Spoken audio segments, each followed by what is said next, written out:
Hey, what's going on, everybody? Blake here. Welcome back to the channel. If y'all are new, thanks for showing up. And if you're old, thanks for coming back. Got some more NFL player props we're going to take a look at here. Got 4 picks today. So 4 picks we're going to look at. We are on a 10-4 run, over 7-3 going into Thursday night football. And we gave 4 picks, went 3-1. So it bumps us up to 10-4. So not terrible. Let's try and clean that up a little bit going this week. Hopefully we can get a nice sweep of 4-0 on Sunday. So without wasting any more time, if y'all new to PrizePicks, use the promo code right here down below. Get yourself signed up. That'll get your first deposit instantly matched. So take advantage there. Free money. We are going to first be looking in the punt category right here. So Rigoberto Sanchez for Indianapolis Colts. Tough matchup this week up against Cleveland. They've got a lot working against them. Like the over here on 4.5 punts. I'm not going to pull up the graph on PrizePicks or the chart because they always fuck over the punters and kickers on their chart. So, but I've got the stats right here. I'll start rattling it off. So, what is working against this Colts offense? Let's start with that. Anthony Richardson, of course, is out for the season, unfortunately. Gardner Minshew is in, which is not a bad backup, so I want to be very clear on that. Gardner Minshew is by no means trash, but he's not Anthony Richardson. I mean, he's a backup for a reason. So we got Gardner Minshew in, Jonathan Taylor's in, and Zach Moss has been doing well. So let's get all that out of the way. But Cleveland does have a top 5 rush defense, so they're going to force. In my opinion, I think they're going to force Indianapolis to try and air the ball out. Said Cleveland's rush defense is 3rd in yards allowed. So I mean, Zach Moss has been doing good, and it's Jonathan Taylor, but this is Cleveland's defense that we're talking about here. So forcing Minshew to pass means that probably going to get quite a few incompletions. That means the clock will stop. I mean, if you want to get that in depth, incompletions means the clock stops, allowing us more time to fit these punts. Cleveland's defense has forced the following amount of punts this year. So through 5 weeks, this is how many punts Cleveland's defense has forced. Week 1, Cincinnati, 10 punts. Week 2, Pittsburgh, 7. Week 3, Tennessee, 7. Week 4, Baltimore, 7. Week 5, San Francisco, 6. As dominating of an offense as San Francisco is, and they forced them to punt 6 times, and then now you've got Indianapolis here, and you're going to tell me they're not going to punt 5 times. So Cleveland's defense has cleared this line. The least amount of punts they forced was against San Francisco, and it was 6. Besides that, 7, 7, 7, 10. So they are just generating punts like crazy. In my opinion, the only way that this line doesn't hit is if Cleveland's defense gets takeaways as opposed to forcing Indianapolis to punt. That could be, I think, the only thing that's might bite us here, and this will work against us, is if they get interceptions, fumble recovery, stuff like that. But like I said, I like the analytics. I like the odds here of the over 4.5 punts for Indianapolis punter Sanchez. So that'll be the first one.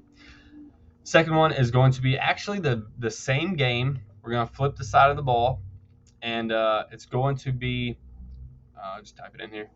We're going to be looking at Amari Cooper is who we're going to be looking at, and I like the over on his receiving yards, and they've got it set to 62.5. So, of course, like I said, going up against Indianapolis here, going to take the over on him. Take a quick look at what he's got going on. So he's going to hit this in his last 5, 3 of 5 times right here, as you can see.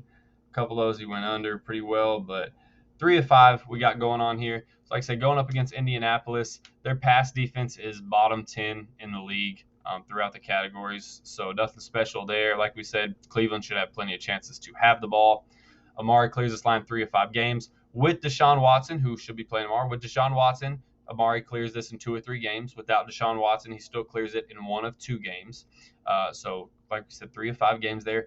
So 4 receptions is the least amount of receptions it has taken Amari Cooper to hit this line this year. So that's our magic number. I'm thinking if we can get 4, we're looking at a good shot at clearing this receiving yards line. They do have his receptions line set at 4.5. So I don't like that as much because it shows that he can hit his receiving yards without necessarily hitting his receptions prop. So I like that right there. So give me the over on Amari Cooper as pick number 2. Second pick going to be, or I'm sorry, third pick right here is going to be Alexander Mattison. It's going to be rush yards. Got the line set to 45 and a half. I like the under here on Madison. Going to take the under on 45 and a half. Going up against a tough San Francisco team, of course, who has really no injuries, at least none that will affect the opposing team's offensive rush game. So we'll get into the stats on this really quick. Alexander Mattison has only cleared this line twice this year. So he's only hit it 2 of 6 times, giving us 4 out of 6 on our end of what we're looking for, taking the under. Obviously, San Francisco has a top rush defense. We all know that. We already talked about the injuries. Plus, Kirk Cousins is one of the top passers in the league right now this season. So we know that they love to utilize that arm of his. So in my opinion, they're just stick to the game plan. The 49ers are not the team you want to switch up your game plan from a pass offense that works to a rush defense against the 49ers defensive front. Not the game for it. I don't think it's going to happen. Give me the last 4 out of 6 odds of Madison not going over this 45 and a half rush yards right there. Last pick, get to it. It's going to be up here in the pass, rush, and receiving touchdowns prop. So just anytime offensive touchdown here. Jordan Love. And take a look at his. So over 1.5 is what we're going to look at here. Like the over on 1.5 anytime touchdowns, offensive touchdowns. You see he hits this in all but one game here, Jordan Love. So 4 out of 5 weeks he's going to hit this line. Going up against a Denver team here who is not so hot against passing touchdowns. So here we are, as you can see, the most, giving up 14 touchdown passes already this year. Not looking so hot for them. For us, for our Jordan Love prop, looking really good, right, against this Denver defense. He can get it in the end zone on his feet as well. He's already rushed for 2 touchdowns this year.